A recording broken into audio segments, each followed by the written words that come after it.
4 बजे तक 2 घंटे का एग्जाम है। सबसे पहला जो होता है ना, डिप्लोमा का एग्जाम में सिलेक्शन होने के लिए या किसी भी एग्जाम में सिलेक्शन होने के लिए आपके अंदर में कॉन्फिडेंस होना चाहिए। अगर आपके अंदर में कॉन्फिडेंस है कि हम कर सकते हैं, हमारा अच्छा स्कोर आ सकता है, हमारे पीछे हमारे टीचर ने जो मेहनत किया है उससे हमारा स्कोर अच्छा बन पाएगा, तो आप कॉन्फिडेंस होकर एग्जाम दीजिएगा ना, तो आपको हर क्वेश्चन को पढ़ के एग्जाम देना है। उससे भी ज़्यादा इंपॉर्टेंट हमें क्लास कराए, आप क्वेश्चन पेपर बताएं, न्यू जो पैटर्न से जितने क्वेश्चन बन सकते थे हमने सारे क्वेश्चन को सॉल्व कराया आप लोगों के लिए। अब उसके बाद बारी आता है आखिरी टाइम कि हम OMR शीट जो एग्जाम में मिलेगा आपको उसको किस तरीके से फिल करें और उसमें क्या क्या चीज़ हमारा इंपॉर्टेंट होता है जो हमें फिल करना होता है। तो सबसे पहले आप देख रहे होंगे कि ये जो ओरिजिनल आपको यही OMR शीट आपको एग्जाम हॉल में मिलेगा, सेम यही मिलेगा, इसी कलर का मिलेगा, सेम यही होगा, सारा कॉलम पेज में है, वही कॉलम आपके एग्जाम में भी होगा। समझ में आ रहा है आप लोगों को? तो आपको कुछ भी नहीं करना है, जैसे मैं बता रहा हूँ आपको सिर्फ उसी तरीके से फिल करना है। सबसे पहले आप देख रहे होंगे यहाँ पर किस चीज़ का ऑप्शन है, डेट ऑफ टेस्ट है, क्या है टेस्ट, डेट ऑफ टेस्ट है, कल कितनी तारीख है 5 तारीख है, इसको ऐसे फिल कर देंगे 05062026 फिल कर लिया। उसके बाद हमारा क्या है code and subject, code and subject, हमारा सब्जेक्ट कौन सा है, तो हमारा जो सब्जेक्ट है यानी कोर्स जो हमारा नाम है कोर्स कोड का वो है डिप्लोमा इंजीनियरिंग एग्जाम। किस चीज़ का एग्जाम है, डिप्लोमा इंजीनियरिंग का है। किस चीज़ का एग्जाम है, डिप्लोमा इंजीनियरिंग। यहाँ पे आप लिखिएगा diploma engineering regular self final, इस तरीके से लिखिएगा जैसे मैंने लिख दिया। अगला देख रहे होंगे क्या है रोल नंबर, क्या है हमारा रोल नंबर। रोल नंबर कहाँ मिलेगा, एडमिट कार्ड पे आपको मिलेगा। ये जो एडमिट कार्ड है आपका इसी पे आपका क्या होगा रोल नंबर होगा। रोल नंबर को फिल करने के लिए देखिए यहाँ पर आपका रोल नंबर जो है वो क्या है D011, क्या करेंगे हम फिल करेंगे D, पूरा कॉलम हो गया। अब यहाँ से देखिए D जो होगा इसमें आपका लिखिएगा ABCD लिखा होगा, तो जहाँ पे D होगा तो देखिए यहाँ पे D है तो हम यहाँ पे D को फिल कर देना इस तरीके से, फिल कर दिया। उसके बाद क्या है 0 है, तो 0 का है हमारा यहाँ है, तो यहाँ हमने इसको फिल कर दिया। उसके क्या है 1 है, 1 को इसमें फिल कर दिया, फिर 1 यहाँ है, 1 इसमें फिल कर दिया, फिर 9 यहाँ है, 9 इसमें फिल कर दिया। यानी क्या सामने सामने फिल करेंगे, कहाँ फिल करेंगे सामने सामने फिल करेंगे। क्लियर हो गया यहाँ तक? उसके बाद क्या हमारा क्वेश्चन बुकलेट नंबर, ये question booklet number, paper code, set number, यानी कि जो क्वेश्चन का जो सेट होता है उसका 4 सेट होता है, ABCD 4 सेट होगा। उसके बाद यहाँ पे आपको सिग्नेचर करना है, तो आप जब ये फॉर्म को फिल कर रहे होंगे उसी टाइम आप अपना सिग्नेचर कर लीजिएगा, जैसे भी आप सिग्नेचर करते हैं उस तरीके से आप सिग्नेचर यहाँ पर कर लेंगे, ठीक है। उसके बाद आपका सेट आता है, सेट और ये 3 चीज़ 1 2 3 6 टोटल कितने फिल करने हैं, 6 चीज़ फिल करना है। 3 चीज़ कहाँ पे है, एडमिट कार्ड पे।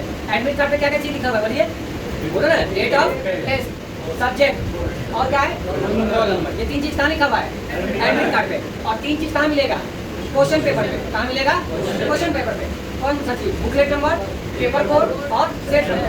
तो अगर हम क्वेश्चन पेपर के लिए बुकलेट नंबर के लिए जाएंगे, ये क्वेश्चन पेपर आ गया, ये क्वेश्चन पेपर होगा, ठीक है। इसी तरीके से ये क्वेश्चन पेपर होगा। अब यहाँ देखिए पेपर कोड लिखा हुआ है, क्या लिखा हुआ है पेपर कोड। तो आपका जो पेपर कोड होगा वो D से स्टार्ट होगा, किससे स्टार्ट होगा D से। और मैं आपको लिख के दे रहा हूँ आपका जो पेपर कोड होगा वो D01 होगा, क्या होगा D01, लिख लीजिए आज ही D01 होगा पेपर। अब ये मत समझ लीजिएगा कि ऐसा ना कि ब्लैक बोर्ड है अंजना हमको सब कहते हैं कि ये पेपर लीक हो गया। पेपर लीक देखो 10 साल से यही पेपर आता है, पेपर कोड हमें पता है। ये मत सोचिए मैंने जो बोला कि लिख लीजिए तो आप पेपर कोड पेपर लीक हो गया, D01 पेपर का कोड होगा, ठीक है। क्योंकि मैं यूट्यूब पे डालूंगा पहले ऐसा नंबर। फिर उसके बाद क्या है क्वेश्चन बुकलेट नंबर, क्या है क्वेश्चन का बुकलेट नंबर। तो ये भी किस पे लिखा होगा, क्वेश्चन पेपर पे। तो एक राइट हैंड साइड में होगा, ये लेफ्ट हैंड। ये जो क्वेश्चन का बुकलेट नंबर होगा उसको क्या करिएगा फिल कर लीजिएगा। उसका सेट कौन सा है, C है, ये वाले क्वेश्चन का सेट C है। आपका हो सकता है A हो, B हो, C हो, D हो। हम एक एग्जाम्पल के तौर पर जो हमारा आया था उसमें हम देख लेते हैं इसमें कि हमारा क्या था, सेट कौन सा था हमारा C था। तो हमने यहाँ पे C लिख दिया, क्या लिख दिया C लिख दिया और C को यहाँ पर फिल कर लेंगे, क्या कर लेंगे फिल कर लेंगे। फिल कर लिया। उसका क्या था क्वेश्चन का बुकलेट नंबर था। अब पेपर कोड, पेपर कोड क्या है आपका D01, क्या है D01 है। तो आप D देखिए यहाँ पर है, D को हमने फिल कर लिया, 0 फिल कर लिया, 1 फिल कर लिया, ठीक है। पेपर कोड भी हो गया। क्वेश्चन बुकलेट नंबर जो भी होगा उसको आप लिख कर यहाँ मान लीजिए 1 2 3 4 5 6 कुछ भी इसके सामने सामने सामने सामने इसको क्या कर लीजिएगा फिल कर लीजिए। ये अगर आपने फिल कर लिया OMR शीट को तो ये समझ लीजिए कि आपने 20% एग्जाम दे दिया। सबको क्लियर समझ में आ गया? किसी बच्चे को कोई डाउट है, कोई डाउट है यहाँ तक कोई दिक्कत नहीं है पक्का। 3 चीज़ आपको कहाँ फिल करना है एडमिट कार्ड से, और 3 चीज़ कहाँ से फिल करना है क्वेश्चन पेपर। ये डिप्लोमा का नहीं है, हम दिखा देते हैं कल एग्जाम हुआ है ये B.Com का, ऐसा ना कि ऐसा बहुत दिक्कत चल रहा है, ठीक है। तो ये जो है डिप्लोमा का एग्जाम का पेपर नहीं है, ये BA BCom का पेपर है, ठीक है, BA और BCom का पेपर। तो आपका भी पेपर इसी तरीके का होगा। ध्यान देखिए, इसमें सील बैक होता है, क्या होता है, तो 10 मिनट पहले यानी कि 2:30 बजे से एग्जाम है, 2:30 का एग्जाम है, 2:20 पे आपको OMR शीट ये वाला मिल जाएगा, इसको फिल कर लीजिएगा। उसके बाद 10 मिनट के बाद आपको जैसे 2:30 बजेगा तो उससे 10 मिनट पहले या 5 मिनट पहले ये मिल जाएगा। उसका जैसे 2:30 बेल बजाया जाएगा, आवाज़ आएगी, रिंग साउंड बजेगा, रिंग साउंड जैसे मिलेगा फिर आपको पेपर करना शुरू कर देना है। बहुत सारे बच्चे ना पेपर शुरू करते, फिर इसको सीट को उठाते और बस पहला क्वेश्चन जहाँ मिला बस पहला, अच्छा विच what is the main objective of monetary policy, नहीं आया समझ में, चलो बी लगा दो इसका सी लगा। जैसे शुरू में वही वाला क्वेश्चन मिल गया, अब वो डिप्रेशन में चला गया। अब क्वेश्चन का जो 100 क्वेश्चन होगा, 40 क्वेश्चन जो होगा, 40 कितने, 40 क्वेश्चन जो होगा वो बहुत ही ईजी होगा, यानी बहुत ही ईजी। अगर किसी बच्चे ने 10वीं क्लास पढ़ रखा है, थोड़ा सा भी पढ़ रखा है, हल्का सा भी ध्यान दे रखा है, तो 40 क्वेश्चन वो एकदम 100% करेगा ही करेगा सही, 40 क्वेश्चन सही करेगा ही करेगा। उसके बाद आता है 40 क्वेश्चन मॉडरेट। कितने क्वेश्चन, 40 क्वेश्चन मॉडरेट। मॉडरेट कहते हैं, मॉडरेट का मतलब है जिसमें थोड़ा सा आपको लॉजिक लगाना पड़े, फॉर्मूला लगाना पड़े, पेन को थोड़ा सा चलाना पड़े, क्योंकि 2 पेन लेके जाओगे तो जब पेन भी तो खत्म होना चाहिए, तो पेन को चलाना पड़े, तो इसलिए पेपर को 40% में है। तो 40 और 40 कितना हो गया, 80। और 20 क्वेश्चन जो होता है वो हार्ड होता है एकदम, जहाँ पर आप पढ़िए और हल्का भी आपको दिमाग में उसका आंसर नहीं आ रहा है, वैसे क्वेश्चन को सीधे ऐसे कट करके छोड़ दीजिए, ऐसे कट करके छोड़ दीजिए। बस हम आगे पेपर करने इजी और मॉडरेट। मैं यकीन दिलाता हूँ आपको कि अगर आप अच्छे तरीके से एक एक क्वेश्चन को अगर आप पढ़ के, एक एक क्वेश्चन को अगर पढ़ के और फिर उसको समझिएगा कि इसमें कर क्या निकालना क्या है और इसके लिए हमने कुछ पढ़ा है या नहीं पढ़ा है, तो आप अटेम्प्ट करिएगा, यकीन मानिएगा कि आप 60+ क्वेश्चन करके आइएगा कल।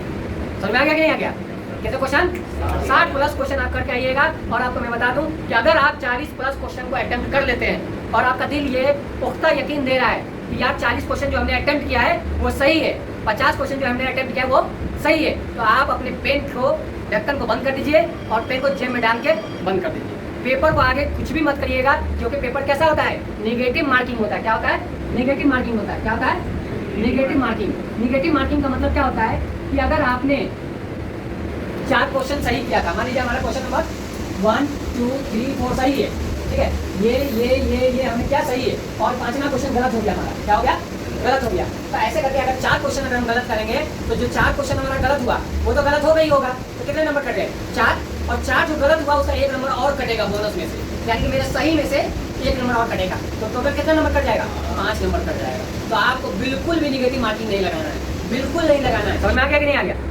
कोई डाउट है आप, एकदम बेस्ट ऑफ लक और अच्छे तरीके से एग्जाम देना।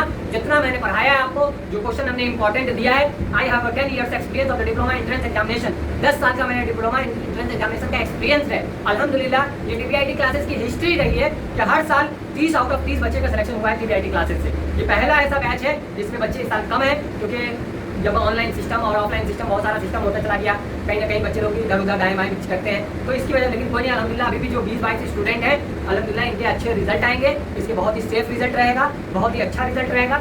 आपको अपना पॉजिटिव देना है। अभी आज की रात भी जो है, कल माशाल्लाह बहुत ही मुबारक दिन है, जुमा का दिन आपको पढ़ा है, तो आप नमाज को बिल्कुल कतई नहीं छोड़िएगा। ये नहीं कि चलो भैया एग्जाम देने जाना है नमाज छोड़ दो, एक जुमा छूटेगा नहीं।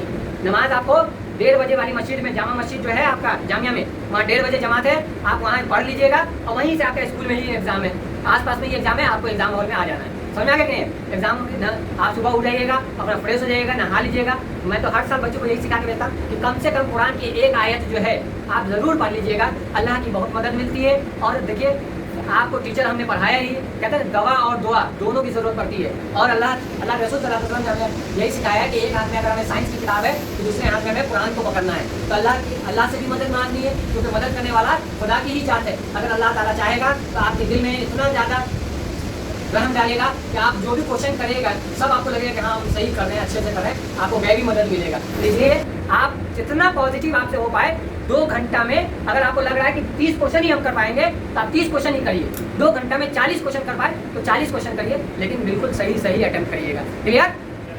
तो क्योंकि आप अगर बेस्ट करोगे तभी TVIT क्लासेस को मोटिवेट मिलता है और हौसला मिलता है, क्योंकि आपके आगे बढ़ने से आप कामयाब जब होते हैं तो हमें भी खुशी होता है। तो your result deserving in my life. आप अच्छा मेहनत करिएगा, आप अच्छे से करके आइएगा, हमें भी खुशी होगा कि चलो हमने जो मेहनत किया था वो मेरा मेहनत का फल आ गया तो सही किया जाएगा। तो हो सकता है 12 बजे मैं मीटिंग में जाऊँगा, एक आध घंटा लेट हो जाए, लेकिन मैं आने की पूरी कोशिश करूँगा। नहीं भी आता हूँ तो आपका मेरा हाथ, मेरा साथ हमेशा आपके साथ है। और जामिया में आप एग्ज़ाम दीजिए, मेरा साया हमेशा हर कोने कोने में जामिया में मिलेगा आपको, कभी कोई दिक्कत नहीं होगा। DBIT क्लासेस का नाम ही काफ़ी है, मैं यकीन दिला रहा हूं, आपको कोई दिक्कत नहीं होगा। आप एग्जाम दीजिए, बेस्ट ऑफ लक है आपके लिए, और अच्छे तरीके से एग्जाम दीजिए, ठीक है। जो पेपर लगा दिया सब समझा दिया, और बाकी वगैरह समझ आ रहे हैं सर, अच्छे तरीके से सर उसको अच्छे तरीके से कर लेना, बस एग्जाम को अच्छे से देना। बहुत ही अच्छा एग्जाम रहेगा, पेपर बहुत ही आसान है। अभी तक जितना जामिया का एग्जाम हुआ है सभी पेपर उससे सबसे आसान पेपर इस साल का पेपर रहेगा।